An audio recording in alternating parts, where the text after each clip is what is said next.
Hi again everyone, welcome back again di Bitcoin Update. So everybody, hari ini sorry banget saya skip untuk altcoins update ya. Jadi belum ngecek nih yang Floki first comment itu dari siapa. Tapi kita bakal update untuk Bitcoinnya dulu karena Bitcoinnya ada movement, ada progress. Mungkin nanti, oh ya teman-teman, hampir lupa. Rencananya hari ini ya, di hari Sabtu kita akan adakan live streamingnya. Jadi untuk altcoins update dan live streaming mungkin kita akan lakukan sekitar sore atau ke malam ya, atau mungkin malam lah, mungkin enak gitu ya untuk kita sambil santai-santai bareng malam mingguan bareng saya gitu ya kan. So everybody, nanti akan saya infokan ya untuk link dari live streamingnya lewat grup Telegram, dan nanti kalian juga bisa istilahnya dapat notifikasi sih. Jadi kalau kalian subscribe dan nyalain lonceng harusnya dapat notifikasi ya. Hopefully kalian bisa bergabung ya untuk altcoins live streaming pada malam hari ini, dan support saya ya, likes button yang banyak, nanti kita live lagi. Alright, so everybody, just a very quick update untuk NFP yang dirilis kemarin ya, tepatnya di hari Jumat. Ini dari angka NFP sebenarnya naik ya, which is sebenarnya apa ya, kalau kita bisa bilang ini sebenarnya indikasi atau situasi yang sangat baik sekali ya untuk Amerika Serikat. Angka pengangguran turun 0,2%, kemudian non-farm payroll-nya naik ya, artinya penambahan bukan tenaga kerja sih, tapi lapangan kayak lapangan pekerjaan lah itu meningkat. Average hourly earnings-nya juga sama meningkat, dan rata-rata ini bagus banget datanya teman-teman sekalian.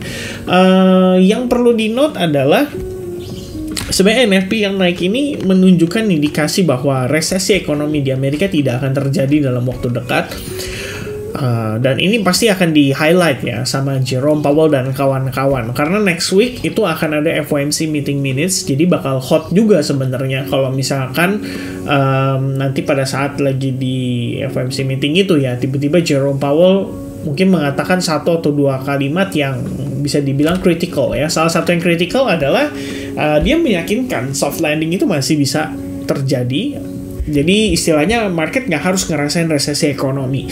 Padahal kalau misalnya kita ngelihat dari historical ya, impact dari suku bunga terhadap kemungkinan terjadinya resesi ekonomi itu sangat-sangat tinggi probabilitasnya.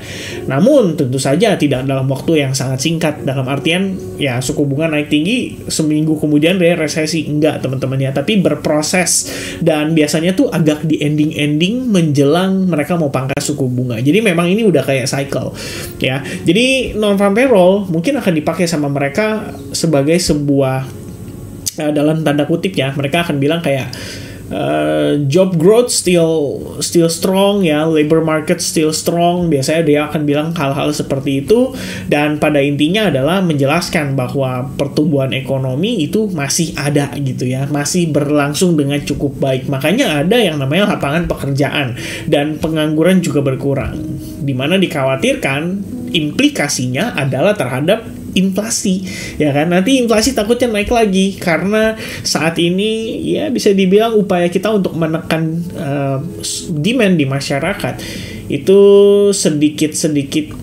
apa ya namanya, bukan sedikit sih, bagus lah dalam artian ya, impact-nya terhadap inflasi itu udah benar-benar berhasil ditekan, tapi demand-nya masih ada. Nah itu mungkin yang dikhawatirkan oleh the Fed ya, which is memang sebenarnya kalau misalnya kita pengen ngelihat inflasi semakin angkanya semakin turun, unemployment rate itu harusnya naik ya. Jadi kalau kalian baca dari reportnya FOMC ya pada saat kuartal ketiga terakhir, itu sebenarnya di report itu dijelaskan loh teman-teman sekalian, di economic projection itu dijelaskan loh bahwa harusnya angka penganggurannya itu di kisaran 4,1%. Nah kalau 4,1% ini tercapai ya, dalam artian the Fed lebih confident lagi, lebih yakin lagi bahwa inflasi akan benar-benar sudah tuntas ya untuk kedepannya. Jadi dia mulai bisa pangkas suku bunga, dan itu bisa ngasih impact yang cukup baik jika seandainya tidak ada resesi ekonomi. Tapi kalau the Fed terpaksa mangkas suku bunga akibat dari resesi ekonomi, ya berarti market nanti bakal kena resiko untuk tertekan terlebih dahulu.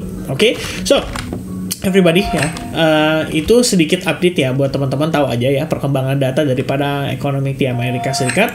Berdasarkan data tersebut semestinya harusnya memberikan dampak yang cenderung positif ya untuk stock market. Jadi kita bisa lihat Nasdaq naik ya, S&P 500 juga naik ya, keduanya closing dalam keadaan bullish. Nasdaq closing 0,5% up, S&P 500 closing 0,4% up. Meanwhile dollar index itu naik sekitar 0,3% dan posisi gold itu masih tertekan akibat dari dolar yang sangat menguat ini diakibatkan dari data non-farm payroll tadi malam. Meanwhile, karena Bitcoin itu masih menjadi aset berisiko ya, dalam artian mengikuti perkembangan daripada si stock market. Good news, istilahnya bullish movement pada stock market itu juga ngasih impact di Bitcoin. Paling nggak kalau kita ngelihat pergerakan Bitcoin ya, ini hari ini teman-teman sekitar 1 jam menjelang closing. Makanya saya di sini posisinya masih melek ya, karena saya juga sambil mantau ya beberapa position yang saya pribadi ada execute gitu. Bahkan sebenarnya cenderung cukup banyak ya. Kita punya Filecoin, kita punya Shiba, kemudian kita punya PETH ya. Kita ada Gala juga, ada Solana juga, dan masih banyak lagi ya. NIO juga terakhir udah gini cukup oke teman-teman. Masih ada OGN, masih ada LTC ya. Banyak banget ya. Emang rata-rata marketnya lagi naik dan enak sebenarnya untuk di follow up. Yang penting apa teman-teman? Yang penting satu, follow the market structure. That's it. Ya, itu bakal menjadi kunci utama. Nah, di previous video kita baru ngebahas sebenarnya kayak semacam indikasi awal dari konsolidasi atau koreksi. Cuman efek data dari NFP saya rasa ini memberikan impact yang cenderung cukup positif untuk market. Secara pergerakan body candle sebenarnya kita belum closing di atas high candle dari tanggal 5 Desember.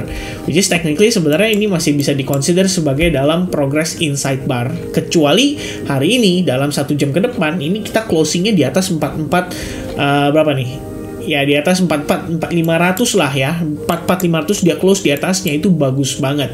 Ini artinya pergerakan Bitcoin secara majority itu akan langsung mengexpose level $47.000 selaku highest point pada tanggal 28 Maret 2022 ya. Ini juga bisa dikatakan dengan istilah external liquidity yang akan coba untuk dikejar sama para buyersnya saat ini, dan 47.000 itu bisa dibilang udah sangat-sangat dekat gitu ya, cuma selisih $2.500 lagi ya, which is harusnya nggak susah dengan progres saat ini teman-teman sekalian.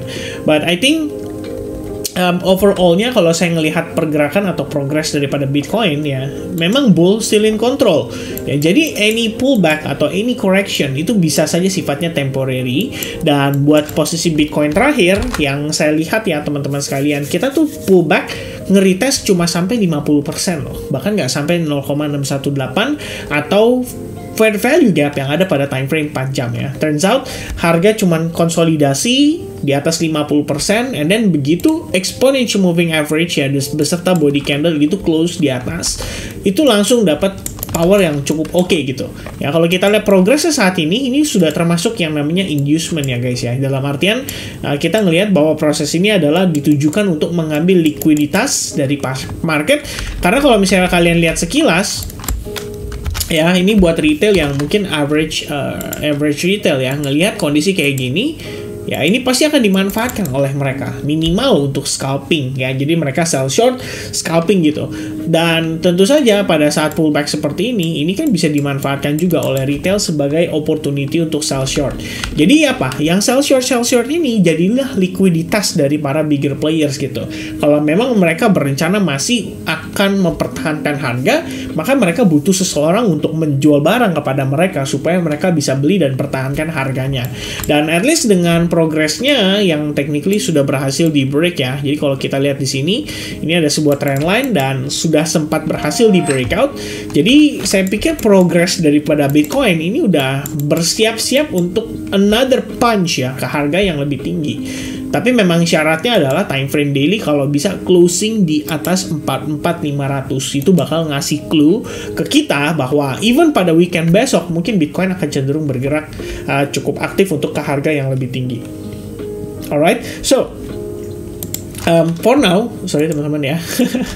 For now, yang saya lihat adalah kita udah mengalami yang namanya market structure shift ya. Jadi untuk time frame kecil kayak 1 jam ataupun 30 menit, ini posisi kita secara primary dan secondary trend itu sama-sama sudah sejalan ya, dalam artian keduanya sama-sama dalam keadaan bullish. Nah sekarang nih harga kan mungkin kayak naik tapi kayak susah gitu ya untuk langsung nanjak lagi. Probably dia bisa dibawa pullback untuk retest either ke area SNR sebelumnya, which is misalkan di kisaran level ini, atau dia bisa ketahan di kisaran area demand gitu ya, dan pada akhirnya ya dia mantul lagi gitu. Nah kalau kita ngelihat dari stokastik ya, tadi saya ngecek kayak stokastik RSI-nya sih sebenarnya nggak ada masalah. Kita ngelihat di sini nggak ada divergence, nggak ada motif untuk menunjukkan ya bahwa posisi harga saat ini tuh sudah benar-benar di top gitu, bahkan masih bisa naik lagi. And another good news adalah kita ngelihat exponential moving average juga sudah upshift. Jadi kalau misalkan dia mengalami pullback, well I guess pullback itu yang akan memberikan kita opportunity ya untuk kembali memfollow up Bitcoin ke harga yang lebih tinggi.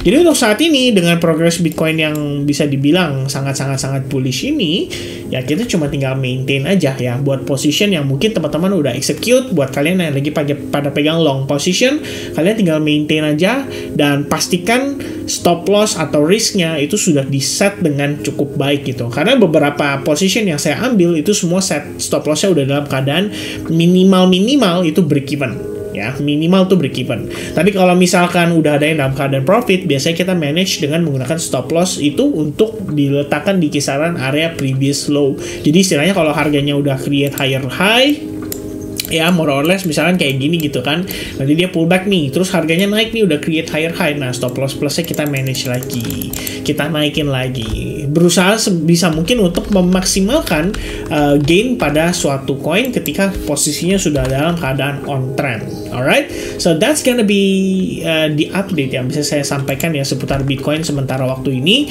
Di end Bitcoin masih strongly bullish ya, dan pullbacknya cuma sampai 50% teman-teman ya. Saya tadinya expect bisa dapat harga mungkin lebih murah minimal untuk ngetes ke fair value gap ya, yang ada di kisaran range price berapa tadi ya, kisaran 42.000 lah, 42,5 itu udah oke banget untuk mulai setup cari long lagi gitu ya di Bitcoinnya. But I think it's not ready yet, and for now kita bakal coba manfaatin dari altcoins dulu. Oke, so God bless buat teman-teman semuanya. Nanti kita ketemu lagi mungkin sekitar malam ya untuk altcoins live streaming. So happy weekend buat kalian semua, dan semoga kalian enjoy weekendnya, sehat selalu dan selalu penuh rezeki. Sukses lah teman-teman ya, profit selalu. Cheers guys, bye bye.